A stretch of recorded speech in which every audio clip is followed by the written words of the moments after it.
El primer análisis de la mañana.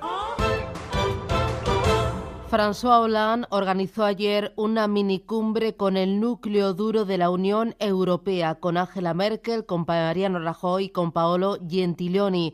Una cumbre para relanzar el proyecto europeo, incluida la Europa de la defensa. Francia, Alemania, Italia y también España coincidieron en apostar por una Europa a velocidades diversas. Juan Laborda, ¿qué tal? Muy buenos días. ¿Qué tal? Buenos días. ¿Y a ti esto de una Europa a 2 o quizás 3 velocidades te suena bien?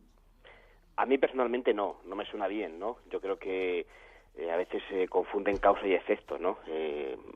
Tratar de hacer esto para evitar amenazas como el Brexit del populismo supone que sigue sin entender las razones por las cuales se han generado los problemas, ¿no?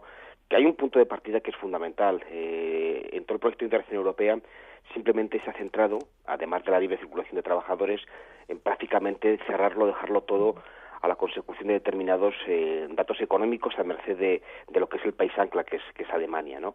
Cuando realmente no hay una unión fiscal, no hay una consolidación de sistemas impositivos, ni siquiera hay una unión política donde el Parlamento Europeo represente claramente a todos los europeos, por encima incluso de los parlamentos nacionales, ¿no? Mientras eso no se produzca y vayan cediendo soberanía, pero para una integración real entre los diferentes pueblos de Europa, pues el proyecto europeo está abocado al fracaso, cuando además los criterios económicos basados en la austeridad realmente es lo que ha generado los populismos que ellos denuncian. ¿Y todo para qué? Para mantener a Alemania en superávit por cuenta corriente del 6% del PIB no tiene ningún sentido. Yo creo que como sigan así, estamos en el inicio del proceso de demolición controlada del proceso de Unión Europea. ¿Crees sinceramente que Europa está abocada al fracaso? Si no cambia los planteamientos económicos, de manera que no todo gira en torno a Alemania, ¿vale? Porque esa es la razón real. Estamos abocados al fracaso. Se habla mucho, por ejemplo, de los déficits públicos y de las deudas públicas. No se comenta nada de algo que está escrito en la propia norma europea, que cuando un país tenga un superávit por cuenta corriente del 6%, eso se debe simplemente no a sus cualidades, sino a que el resto de países lo está pasando mal, pues tenga que llevar a cabo políticas de expansión, una cosa muy elemental y sobre la cual no se está haciendo nada.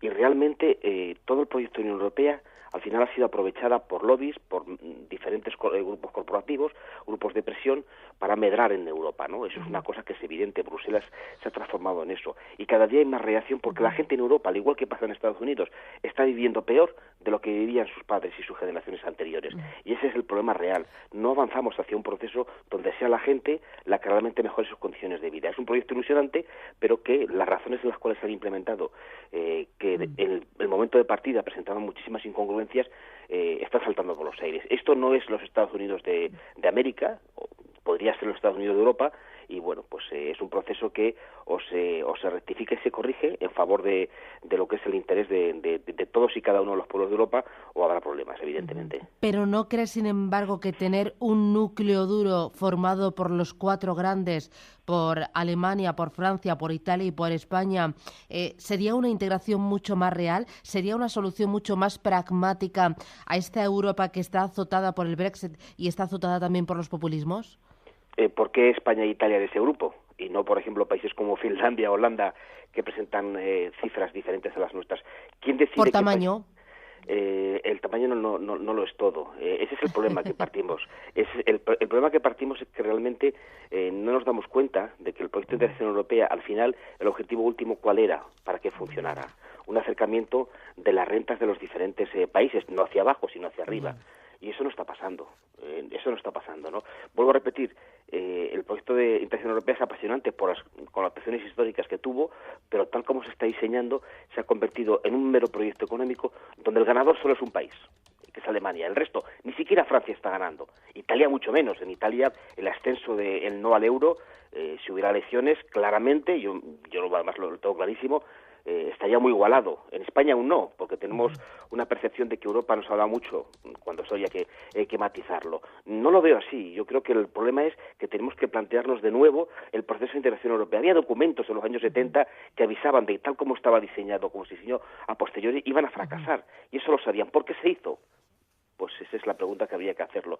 ¿Estamos a tiempo de corregirlo? Lo veo complicado. Lo que sí que es cierto es que la integración de los países del Este, tal como se ha hecho, eso sí que podemos discutirlo, pues se hizo de manera apresurada y mal.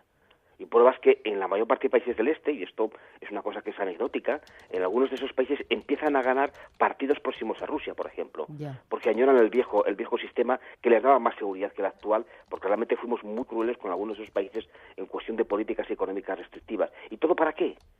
¿Para girar en torno a Alemania? No, esto no puede ser. Es un problema muy serio. Bueno, me parece que vamos a tener debate para largo. Juan Laborda, profesor de la Carlos III y de la Syracuse University. Gracias, que tengas buen día. Igualmente, adiós, un fuerte abrazo. gracias. Hasta luego. Radio Intereconomía. Di que nos escuchas.